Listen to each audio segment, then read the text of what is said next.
전 국민의 분노를 자아냈던 영상이 있습니다. 혹시 맞는지 말했어 안 했어? 내가 그처럼 아예 했지. 무자비한 가정폭력을 그저 견뎌야 했던 그녀들. 19분 후에 너 아직 여기 있으면 죽을 거야. 남편이 빼 있어요. 같이 살아는 힘들어요. 한국인의 아내로 더불어 살고자 온 그녀들이 고통받고 있습니다. 제일 심각한 게 인권 침해당하고 있는 것입니다. 한국인의 아내, 그녀들의 이야기를 들어봅니다.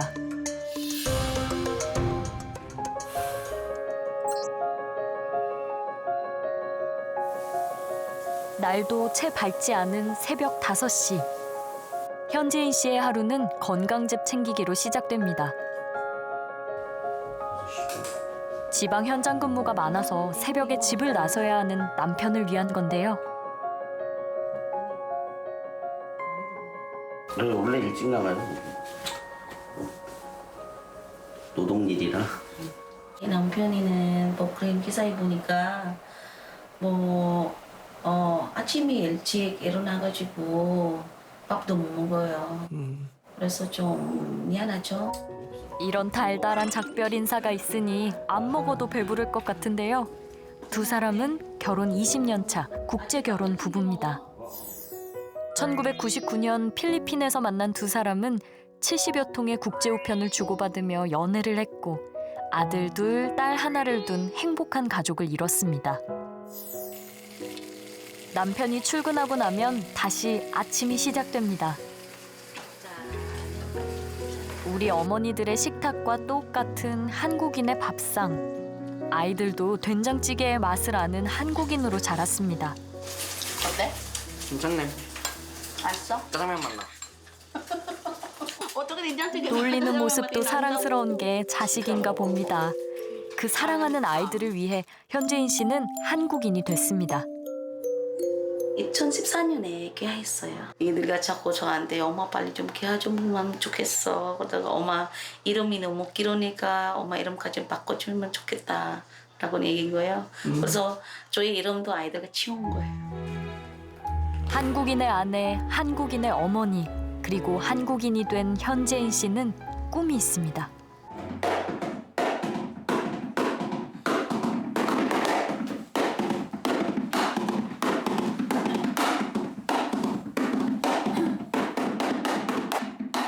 춤추는 여성들 속에 현재인 씨가 보입니다. 이 춤의 이름이 뭔가요? 까빠 말롱. 어느 나라 때 춤이에요? 결혼 이주 여성들의 다문화 공동체 대표인 현재인 씨는 결혼 이주 여성들이 믿고 찾아오는 고향 같은 곳을 만들고 싶습니다. 친정 같은 느낌? 가족 너무 많으니까 여기 자면 가족 같은 느낌 있잖아요.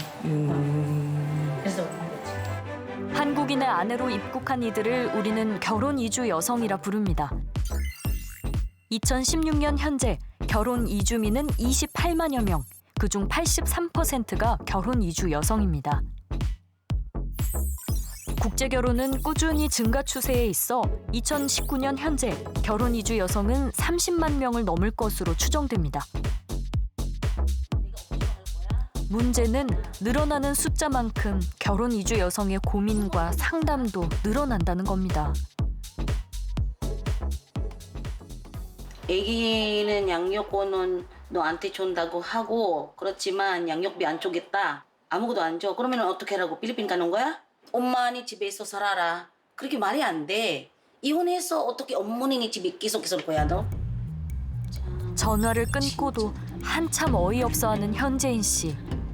이혼한다고 계속 요구하면서 그렇지만 이혼해서도 아이랑 같이 엄마니 집에 들어가가지고 어머니 아버지랑 모시고 살아라.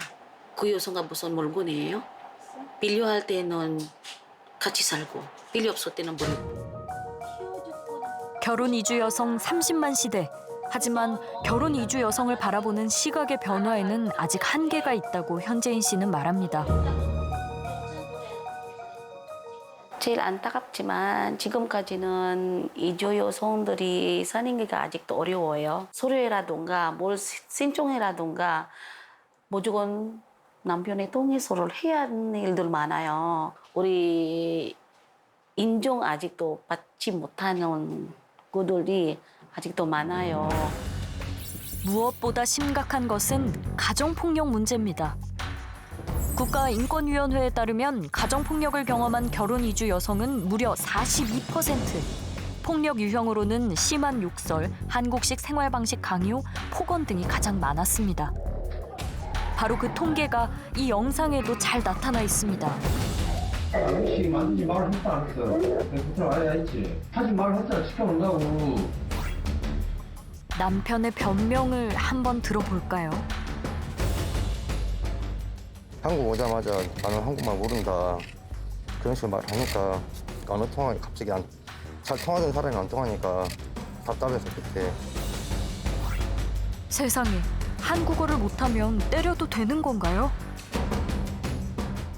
폭력을 정당화시킬 수 있는 것은 전혀 안 되고요. 흔히 이제 우리가 이제 국제결혼 과정에 이제 문제가 발생했을 때 아주 손쉽게 문화와 언어의 차이 때문이라고 얘기를 합니다. 바로 그것이 부부간에 작동하는 그 성 불평등을 은폐시키는 효과를 가진다고 생각해요. 한국인 배우자와 결혼 이주 여성 간의 불평등한 관계는 어디에서 왔을까요? 1990년대 국제결혼 광고를 보면 짐작할 수 있습니다. 선본 지 하루 만에 혼인신고를 하는 경우도 많았는데 남성들에게 어리고 예쁘고 말 잘 듣는 여성을 강조합니다. 결국 어린 결혼 이주 여성은 낯선 땅에서 한국인 남편에게 종속적인 관계가 될 수밖에 없었습니다. 그렇다면 2019년 현재는 많이 나아졌을까요? 신문에서 인터넷으로 매체만 바뀌었을 뿐 여전히 여성의 어린 나이와 몸매를 강조합니다. Em bao nhiêu tuổi? Em cao bao nhiêu, nặng bao nhiêu?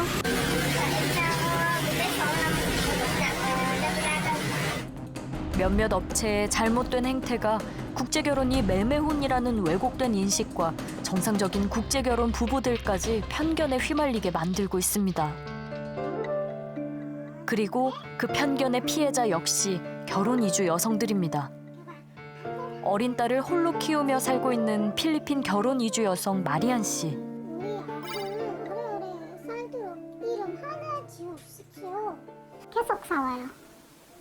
그 술 때문에 남편이 술 많이 먹고 그 다음에 막 욕하고 때리고 그런 상태가 있어요. 남편이 그냥 나가라고요. 애기랑 같이 나가 이런 거예요. 쉘터에서 살아. 이혼해 이런 거예요. 아마 15분 후에 너 아직 여기 있으면 죽을 거야. 그런 얘기 했었어요. 자신도 자신이지만 어린 딸이 걱정된 마리안 씨는 집을 나와 쉼터를 전전하며 3년을 살았습니다. 자신은 이혼을 하고 싶지만 남편이 이혼을 거부하고 있다고 합니다.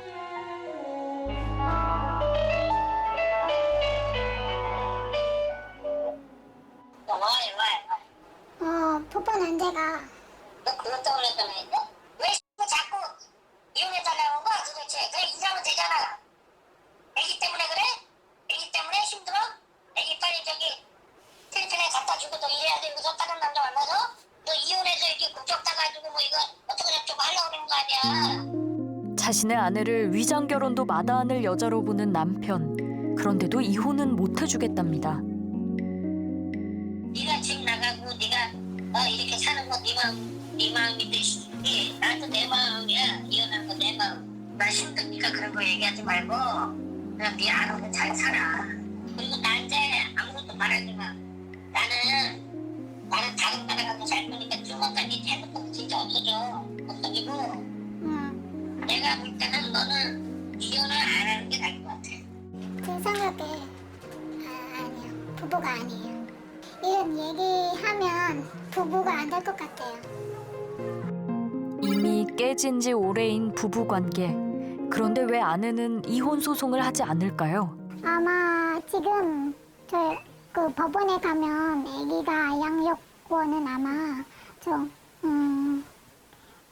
아직 돈도 없어서 일도 그냥 금방 시작하니까 아마 양육권은 남편한테 살아요. 그거는 제일 걱정했어요. 남편의 폭력 때문이지만 가출했기 때문에 혼인의 진정성을 의심받을까 두렵습니다. 결혼 생활에 의지가 있는가를 묻는 혼인의 진정성을 입증할 수 없으면 한국 체류가 힘들기 때문입니다. 결혼 이주 비자의 신청 및 연장에서도 세 번째 항목인 자신에게 책임이 없는 사유로 이혼했음을 증명할 때 결혼 이주 여성에게 혼인의 진정성을 묻습니다. 문제는 혼인의 진정성을 한국인 배우자가 아닌 결혼 이주 여성에게만 묻는다는 점입니다. 이런 점을 악용해 이혼하는 경우도 있습니다. 중국인 결혼 이주 여성 이주영 씨. 아이가 있어 한국 체류가 허가되긴 했지만 남편에게서 혼인의 진정성을 부정당했습니다. 진짜 제가 충격을 받은 게 소송장 내용에 본인이 국적을 취득하지 말라고, 아직 취득하지 말라고 얘기를 했는데 제가 국적 취득을 안 하고 있는 이유가 한국에서 살기 쉽고 언제든지 뭐 도망갈 거다 뭐 이런 내용을 막 썼고, 모든 그 잘못을 제가 하는 쪽으로 해야 되니까 그때 저는 진짜 정말 너무너무 힘들었어요. 행복한 결혼 생활을 꿈꾸었던 이주영 씨. 그러나 그 끝은 혼인의 진정성을 의심받는 이혼이었습니다. 이렇게 보면 중국하고 한국이 엄청 가까워요. 부모님께 이혼을 알리지 못한 이주영 씨. 중국에도 갈 수 없습니다. 양육비도 주지 않고 연락을 끊어버린 남편이 밉지만 아이들을 생각해서 부탁이 있다고 합니다. 아이들이 커가면서 아빠를 너무 보고 싶어해요. 이제는 아이랑 좀 연락을 취했으면 좋겠고, 그리고 양육비도 줬으면 좋겠어요. 혼인의 진정성을 입증하지 못하면 본국으로 송환될 수도 있습니다. 초등학생 딸과 함께 쉼터에서 지내는 후안티엔 씨의 경우입니다. 한편이 썩 많다. 와 많아. 떼 있어요. 같이 살아. 너무 힘들어요. 못 살아요. 결국 2018년 남편과 이혼한 후안티엔 씨. 법무부에서 결혼이민 비자 연장을 거부당했습니다. 그렇다면 현재 그녀는 어떻게 한국에 머물고 있을까요? 친척 방문 등의 부득이한 사유로 한국에 체류해야 하는 경우 발급되는 방문 동거 비자입니다. 원칙상 취업을 할 수 없어 아이를 키우며 한국에 살 수 없습니다. 법무부는 왜 비자 연장을 허가하지 않았을까요? 답변서를 보면 쉼터의 잦은 방문 때문에 혼인의 진정성이 의심스럽기 때문이라고 합니다. 혼인의 진정성을 묻기 전에 가족이 가지고 있는 순기능과 가족이 함유하고 있었던 그 안전에 대한 문제를 우리는 먼저 이야기를 해야 돼요. 오히려 그 가족은 안전했는가, 그리고 그 가족은 평온하고 평화로웠는가, 서로 신뢰하고 지지하였는가를 먼저 물어야 되는 거죠. 그런 선행 조건들이 갖추어지지 않은 상태에서 이주 여성들이 집을 나가고 가족을 탈출했다고 해서 바로 그 여성에게 결혼의 진정성을 묻는 거는 어불성설이죠. 비자와 관련해서 악용하는 사례가 있을 수는 있는데 그 일부 사례를 가지고 이분들은 이제 관리의 대상으로 보고 그러니까 인권 침해를 그대로 두는 것은 좀 적절치 않다고 보고, 더 넓은 의미의 이분들의 이제 체류권 혹은 인권 보장을 위해서 우리의 좀 태도의 변화와 정책적인 제도의 보완이 필요하다고 봅니다. 보호 대상이 아니라 스스로 활동하며 목소리를 내는 결혼 이주 여성들이 있습니다. 중국 출신 결혼 이주 여성 류안 씨. 인천 지역 다문화 강사들과 함께 모임을 만들어 운영하고 있습니다.